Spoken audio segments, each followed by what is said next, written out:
Ya ini gejala pendangkalan lah politik. Bahkan pendangkalan kepentingan publik. Tentu untuk jadi anggota DPR, kapasitas pertama adalah kemampuan dia untuk membuat public policy. Ya. Keperluan kita adalah tokoh, siapapun dia, yang mampu untuk membuat public policy. Itu artinya ada kapasitas intelektual di situ. Ada kapasitas yang standar, yaitu paling tidak ngerti tentang apa yang disebut justice, apa yang disebut sebagai konsekuensi dari anggaran. Kan ini fungsi dari DPR begitu kan. Tetapi kalau sekedar untuk cari dukungan dengan memanfaatkan popularitas seseorang, itu akan dihasilkan juga adalah kebijakan-kebijakan yang sekedar populer tapi tidak punya substansi. Itu konsekuensinya kan. Jadi seolah-olah kalau dia artis, dia jadi vote getter aja kan. Bukan dia yang masuk di DPR, dia mesti jadi vote getter, dia jadi influencer. Dia jadi bagian dari tim sukses. Bukan dianya yang mesti disukseskan. Itu juga ngaco nih ke depan kita. Tapi nanti ada orang bilang, kan demokrasi begitu. Oh iya, demokrasi itu bukan sekedar siapa yang terpilih secara populer, tapi siapa yang terpilih secara intelektual. Itu dasarnya tuh.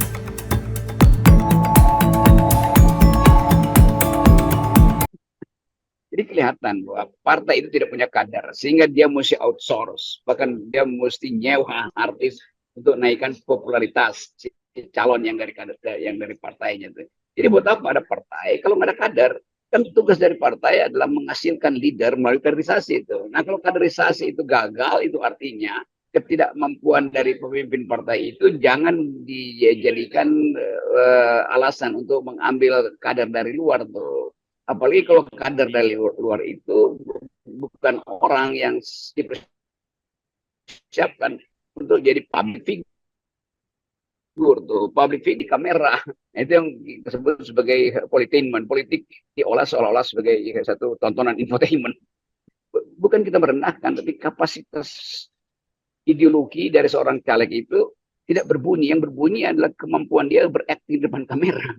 Nah, ini bahayanya tuh kalau sekedar untuk menghipnosis publik itu dengan penampilan publik seseorang yang sebetulnya hanya ada di kamera, bukan di dalam konsep berpikir untuk menghasilkan regulasi itu. Itu masalahnya. Tapi nanti akan dibilang oleh partai, nanti setelah ini nanti kita didik. Ya nggak begitu cara pendidikan. Setelah dididik baru boleh mencalonkan, bukan setelah mencalonkan baru dididik. Itu kan konyol tuh. Tapi itu bukti bahwa kaderisasi tidak jalan di dalam sistem kepartaian kita tuh. Saya senang dengan mereka yang mampu melucu, tetapi bukan melucu jadi alasan untuk masuk politik. Itu beda tuh. Para stand up comedian ini juga bisa mengkritik politik dari panggung komedi itu. Tetapi begitu dia masuk dalam politik, dia berubah menjadi tragedi.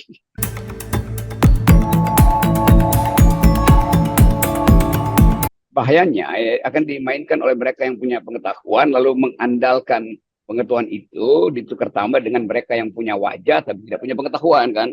Jadi nanti akan ada manipulasi bahwa teman-teman artis ini misalnya cuma disuruh tanda tangan daftar hadir lalu nggak berbuat apa-apa di parlemen. Kan itu bahayanya di situ kan. Jadi dari awal sebetulnya juga teman-teman artis ini harus sadar diri bahwa kami bersedia untuk jadi endorser, tapi kami tidak bersedia untuk duduk di dalam kabinet atau duduk di dalam parlemen dalam pemerintahan sekarang ini karena kapasitas kami bukan di situ. Jadi kesadaran diri itu yang penting. Demikian juga kesadaran diri dari pemimpin partai itu yang harusnya menganggap bahwa kalau nggak ada kader ya udah jadi jangan calonkan seseorang kan daripada mencalonkan seseorang yang separuh matang kan itu masalahnya itu. Itu sebetulnya sudah terjadi sejak pilpres pasang-pasang kader itu hanya karena popularitas atau karena disuruh oleh kekuasaan. Jadi bahayanya adalah kemampuan kita untuk melihat politik secara rasional hilang itu. Dan tiba-tiba kita disodorkan oleh nama yang gemerlap, tetapi itu sama seperti kita memilih orang berdasarkan cara kita melihat berapa banyak cincin yang dia pakai. Apakah baju jasnya dia itu mirip gordeng atau mirip karpet, nggak penting itu kan. Yang penting ada yang gemerlang di situ tuh. Kira-kira itu masalahnya tuh.